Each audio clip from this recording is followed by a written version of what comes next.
জনাব মানিককে আমরা যেভাবে দেখলাম তাকে এইভাবে রাখার কোনো প্রয়োজন ছিল না।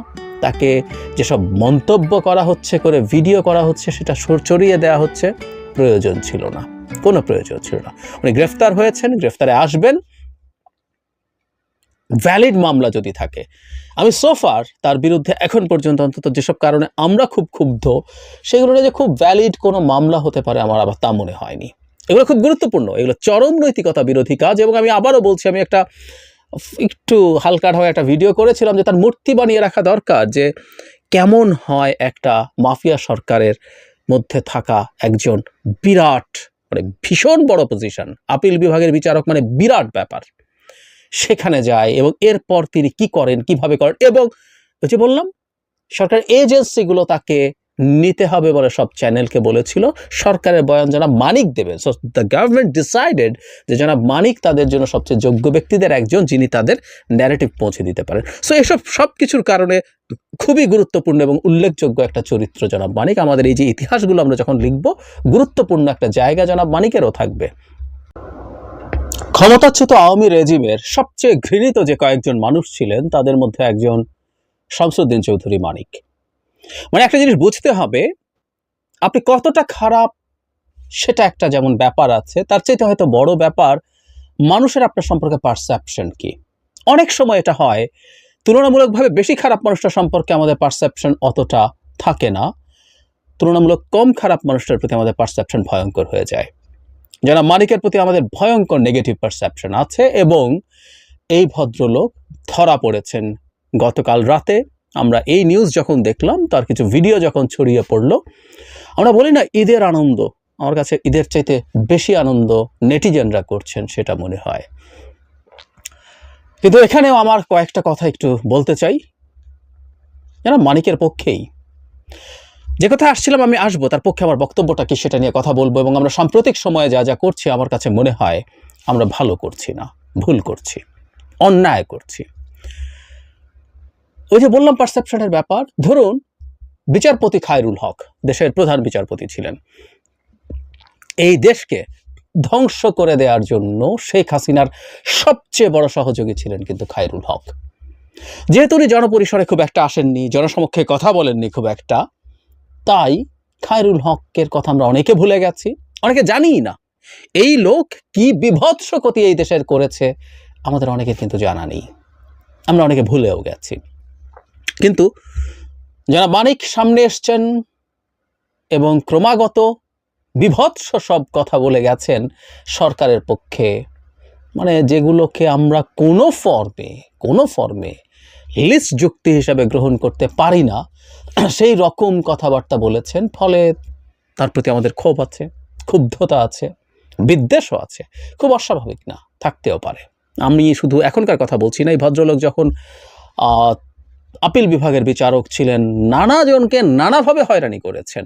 মানে উনি যখন আওয়ামী সরকারের সময় আপিল বিভাগে কাজ করছেন, তখন সংসদে তাকে নিয়ে আলোচনা হয়েছে, এবং আমার যতদূর মনে পড়ে জনাব তোফায়েল আহমেদ তাকে স্যাডিস্টও বলেছেন। মানে এই লোকটার আচরণ আমার কাছে স্যাডিস্টের মতোই মনে হয়।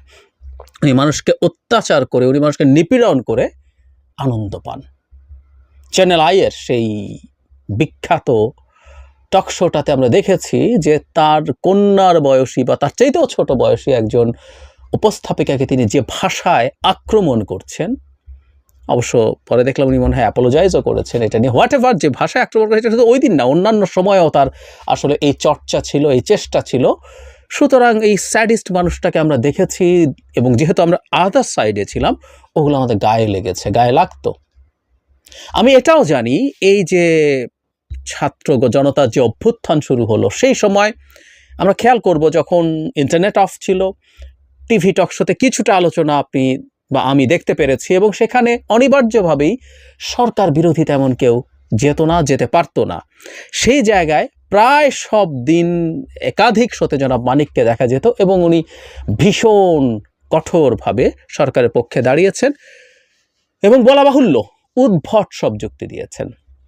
যেমন চ্যানেল আইতে ওই উপস্থাপিকার সাথে মানে লেগে গিয়েছিল কেন? কারণ জনাব মানিকের মনে হয়েছে সাইদের হাতে অস্ত্র ছিল, একটা লাঠি ছিল, সেটা অস্ত্র, সুতরাং পুলিশ তাকে গুলি করে ভুল কিছু করেনি। উনি এই ন্যারেটিভ দাঁড় করানোর চেষ্টা করছিলেন।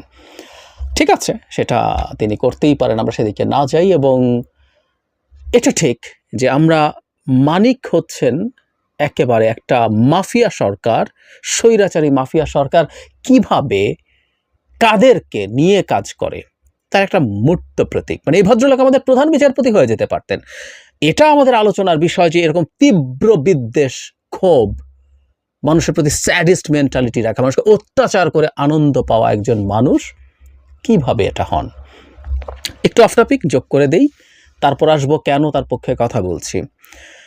যারা মানিক ব্রিটিশ পাসপোর্ট হোল্ডার, এটা আমরা জানি, এবং আমি খুব অবাক হয়ে যাই এই দেশে আপনি উচ্চ আদালতের, দেশের সর্বোচ্চ বিচার যে অঙ্গ সেটা হচ্ছে সুপ্রিম কোর্টের আপিল বিভাগ, সেটার বিচারক হয়ে যেতে পারেন, এবং টেকনিক্যালি আপনি প্রধান বিচারপতিও হয়ে যেতে পারেন আপনার দ্বৈত নাগরিকত্ব থাকলে। আপনি এমপি হতে পারেন না, কিন্তু প্রধান বিচারপতি হয়ে যেতে পারেন। মানে কী সব উদ্ভট সব কাজ আমরা আমাদের সংবিধানে রেখেছি, এটা হতে পারে না। যাই হোক, তো উনি ধরা পড়লেন, ভিডিও আমাদের সামনে আসলো। একবার দেখা যায় তিনি কচু পাতা বা এরকম কিছুতে খুব কাদা মাখা হয়ে শুয়ে আছেন। আমার মনে হয় এগুলো কতগুলো লেসনও, মানে এই ভদ্রলোককে এভাবে পালাতে হচ্ছে, জনাব সালমান এফ রহমানকে দাড়ি কামিয়ে চুলে রং করে কালার করে পালাতে হয়েছে। ক্ষমতার দম্ভ কোন জায়গায় চলে যেতে পারে ভবিষ্যৎ রাজনীতিবিদদের, ভবিষ্যতে যারা দেশ চালাবেন, রাষ্ট্র চালাবেন, যারা ক্ষমতার কাছাকাছি যাবেন, তাদের এই লেসনগুলো নেওয়া উচিত হবে। নেবেন কিনা ডিফারেন্ট আলোচনা, অনেক সময় নেয় না, কারণ মানুষ ক্ষমতায় যাওয়ার পর মনে করে শেখ হাসিনা তো ভুল করেছিল বলে 10 বছরে, মানে তার নির্বাচন ছাড়া 10-11 বছরের মধ্যে পতন হয়েছে, আমি এগুলো ঠিকঠাক করব এবং আমি থেকে যাব, ভুল হবে। যাই হোক, তাকে ধরা হলো এবং একটা জায়গায় দেখলাম আমরা তার হাত বাঁধা, তার গলায় বেঁধে, গলায় ধরে রেখে তার সাথে কথা বলছেন সম্ভবত একজন বিজিবির সদস্য। সেখানে তাকে এক ধরনের জেরা, তার নাম কি, তার বাড়ি কোথায়, বিদ্রুপ করছেন, তার নামকে নিয়ে আমরা এক ধরনের বিদ্রুপ করি, সেই বিদ্রুপও তার মুখ থেকে এসছে, তার সেই টকশোটার কথা আসলো, এসব আসলো। এই আলাপচারিতা করতে করতে যেভাবে তার সাথে কথা বলা হচ্ছে, এটা মানুষ হিসেবে একজনের মানবিক মর্যাদার পরিপন্থী। আমরা একটা রাষ্ট্রে কন্ট্রাক্টটা কি, মানে খুব কেতাবি শোনাবে, অনেকেরই ভাল লাগবে না, কিন্তু আমি অপ্রিয় কথাগুলো বলার সিদ্ধান্ত নিয়ে রেখেছি। এমনকি আওয়ামী লীগের পতনের আগ থেকে আমি ঘোষণাও করেছি, আমি বলবো। তো রাষ্ট্রের সাথে যারা মানিকেরও একটা কন্ট্রাক্ট আছে। উনি মানুষ, বর্বর মানুষ, কিন্তু মানুষ। উনি মানুষ, উনি এই রাষ্ট্রের একজন নাগরিক। শেখ হাসিনা যেমন আমাদের সবাইকে প্রজা বা কৃতদাস হিসেবে দেখেছে, আমরা সেটা দেখতে চাই না। সো এই রাষ্ট্রের একজন নাগরিক যারা মানিক, এই রাষ্ট্রে যা যা কিছু প্রাপ্যতার এই কনস্টিটিউশনের অধীনে সব কিছুর এন্টাইটেলড তিনি। উনি অপরাধী হতে পারেন, উনি অন্যায় করতে পারেন, এবং উনি একটা ন্যায্য ট্রায়াল পাওয়ার রাইট রাখেন, ন্যায্য বিচার পাওয়ার রাইট রাখেন, এবং ওনার উপরে এমন কিছু করা কোনোভাবেই উচিত হবে না যেটা আমাদের সংবিধান, আইন কিংবা আমাদের নৈতিকতার পরিপন্থী। যারা মানিককে আমরা যেভাবে দেখলাম, তাকে এইভাবে রাখার কোনো প্রয়োজন ছিল না। তাকে যেসব মন্তব্য করা হচ্ছে, করে ভিডিও করা হচ্ছে, সেটা ছড়িয়ে দেওয়া হচ্ছে, প্রয়োজন ছিল না, কোনো প্রয়োজন ছিল না। উনি গ্রেফতার হয়েছেন, গ্রেফতারে আসবেন, ভ্যালিড মামলা যদি থাকে। আমি সোফার তার বিরুদ্ধে এখন পর্যন্ত অন্তত যেসব কারণে আমরা খুব ক্ষুব্ধ, সেগুলো যে খুব ভ্যালিড কোনো মামলা হতে পারে আমার আবার তা মনে হয়নি। এগুলো খুব গুরুত্বপূর্ণ, এগুলো চরম নৈতিকতা বিরোধী কাজ। এবং আমি আবারও বলছি, আমি একটু হালকা ঢাকা একটা ভিডিও করেছিলাম যে তার মূর্তি বানিয়ে রাখা দরকার, যে কেমন হয় একটা মাফিয়া সরকারের মধ্যে থাকা একজন বিরাট, মানে ভীষণ বড় পজিশন, আপিল বিভাগের বিচারক, মানে বিরাট ব্যাপার, সেখানে যায় এবং এরপর তিনি কি করেন, কিভাবে করেন, এবং ওই যে বললাম সরকার এজেন্সিগুলো তাকে নিতে হবে বলে সব চ্যানেলকে বলেছিল।